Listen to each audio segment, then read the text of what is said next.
क्या देश की राजनीति बदल देगी बिहार की ये जातीय जनगणना? देश में फिर होगा मंडल बनाम कमंडल। लालू नीतीश की जातीय जनगणना के पीछे क्या है मास्टर स्ट्रोक? क्या जातीय जनगणना से फिर देश में होगा क्षेत्रीय दलों का दबदबा?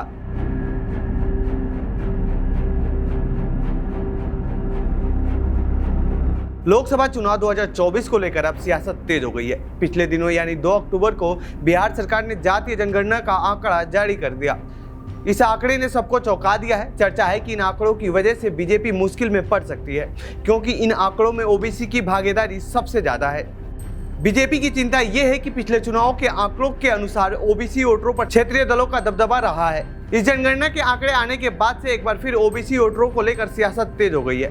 कांग्रेस नेता राहुल गांधी भी जिसकी जितनी भागीदारी उसकी उतनी हिस्सेदारी का नारा बुलंद कर रहे हैं, जबकि बीजेपी अब भी जातीय जनगणना को लेकर कन्नी काटते हुए नजर आ रही है। तो आइए जानते हैं इस रिपोर्ट में ओबीसी वोटरों का झुकाव किस पार्टी की तरफ है और नीतीश लालू को जातीय जनगणना से क्या मिलेगा और बीजेपी क्यों कन्नी काट रही है जातीय जनगणना से। क्या है बिहार की जातीय जनगणना में? इस जातीय जनगणना से पता चला है कि बिहार की कुल आबादी इस समय 13.07 करोड़ से कुछ अधिक है, जबकि 2011 की जनगणना में बिहार की आबादी 10 करोड़ से थोड़ा ज्यादा थी। जारी आंकड़ों के अनुसार ओबीसी की जनसंख्या 63% के करीब है। इसमें ईबीसी की हिस्सा 36.01% है, जबकि ओबीसी अतिरिक्त 27.13% है। दलित या अनुसूचित जाति की संख्या 19.65% है, जबकि अनुसूचित जनजाति की संख्या 1.68% है, जबकि मुस्लिमों की संख्या 17.7% के करीब है।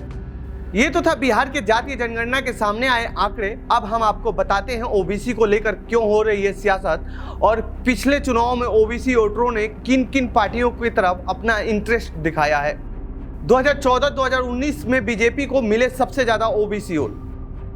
2014 और 2019 लोकसभा के वोटिंग प्रतिशत को देखा जाए तो बीजेपी ने अपने कोर वोटर सामान्य वर्ग के अलावा ओबीसी में भी बड़ी पैठ बना ली है। इन चुनाव के आंकड़ों से पता चलता है कि बीजेपी सिर्फ सामान्य वर्ग और ओबीसी वर्ग में ही अपनी अच्छी पैठ नहीं बनाई है, बल्कि 2014 के लोकसभा चुनाव में बीजेपी को ओबीसी का 34% वोट बीजेपी को मिला था, जबकि 2019 में यह आंकड़ा बढ़कर 44% हो गया और 2019 में 61% वोटरों ने बीजेपी को वोट किया है। यही नहीं, बीजेपी का अन्य जाति समुदाय में जैसे कि दलित और आदिवासी में भी अच्छी पकड़ है। इसके बावजूद बीजेपी जातीय जनगणना कराने से पीछे हट रही है। बीजेपी क्यों नहीं चाहती है जातीय जनगणना? इसकी पहली वजह, दरअसल साल 1990 के दशक की शुरुआत में बीपी सिंह सरकार द्वारा मंडल आयोग की रिपोर्ट को लागू किया गया था, जिसमें केंद्र सरकार ने सरकार की नौकरियों और शैक्षणिक संस्थानों में ओबीसी को 27% का आरक्षण दिया था। इस आरक्षण ने भारत के चुनावी राजनीति को पूरी तरह से बदल कर रख दिया। मंडल कमीशन के लागू होने से पहले ओबीसी वोटरों पर कांग्रेस की पकड़ मानी जाती थी, लेकिन इस आयोग की रिपोर्ट लागू होने के बाद से क्षेत्रीय दलों का दबदबा बढ़ गया और कांग्रेस पार्टी धीरे धीरे कमजोर हो गई। और ऐसा खासकर बिहार और उत्तर प्रदेश जैसे राज्यों में देखने को मिला था। ऐसे में बीजेपी जातीय जनगणना कराकर एक बार फिर ओबीसी वोटरों पर अपनी पकड़ कमजोर नहीं करना चाहती है। दूसरी वजह, मंडल बनाम कमंडल। साल 1990 में मंडल कमीशन की रिपोर्ट लागू होने के बाद हिंदू वोटरों में मंडल बनाम कमंडल की राजनीति शुरू हो गई, जिसकी वजह से बीजेपी की हिंदुत्व वाली राजनीति कमजोर पड़ गई, जिसके बाद बीजेपी को मंडल की राजनीति का मुकाबला करने के लिए कड़ा संघर्ष करना पड़ा और इसमें कामयाब होने में बीजेपी को काफी समय लगा। मंडल कमीशन के लागू होने के बाद भाजपा ने लाल कृष्ण आडवाणी और अटल बिहारी वाजपेयी के नेतृत्व में कड़ी मेहनत की और साल 1998 और 99 के लोकसभा चुनाव जीते। भाजपा ने गठबंधन सहयोगियों के साथ एनडीए की सरकार बनाई, लेकिन इसमें भी क्षेत्रीय दल बहुत मजबूत रहे। रीजनल पार्टियों को 1998 और 1999 में क्रमशः 35.5% और 33.9% वोट मिले थे।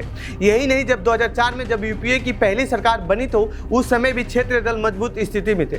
2004 में क्षेत्रीय दलों को 39.3% वोट मिले थे, जबकि 2009 में 37.3% वोट मिले थे।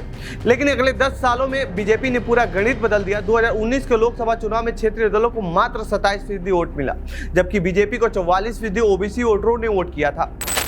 तीसरी सबसे बड़ी वजह है लोकसभा बनाम विधानसभा।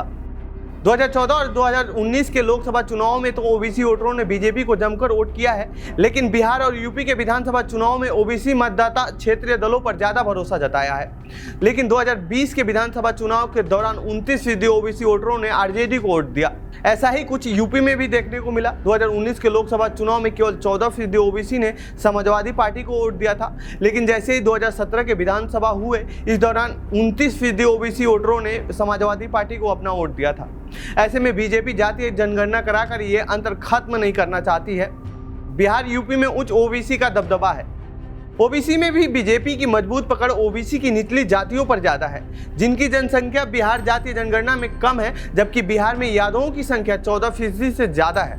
और यूपी बिहार में ज्यादातर यादव आरजेडी और सपा के कोर वोटर माने जाते हैं। यदि आरजेडी और सपा बाकी ओबीसी जातियों को साधने में सफल होती हैं तो बीजेपी के लिए मुश्किल खड़ी हो सकती है। यही वजह है कि नीतीश कुमार और लालू यादव और बाकी विपक्षी की क्षेत्रीय पार्टियां जातीय जनगणना का समर्थन कर रही हैं। वो चाहती हैं कि एक बार फिर से केंद्र में दबदबा हो। यही वजह है कि वो बार बार जातीय जनगणना की मांग कर रही हैं। तो ये थी बिहार के जातीय जनगणना से जुड़ी हमारी रिपोर्ट। आपको कैसी लगी ये रिपोर्ट कमेंट बॉक्स में बताएं। साथ ही इस जातीय जनगणना को लेकर आप क्या सोचते हैं कमेंट बॉक्स में लिखें। बाकी देश दुनिया की खबरों के लिए बने रहिए जनसत्ता के साथ। धन्यवाद।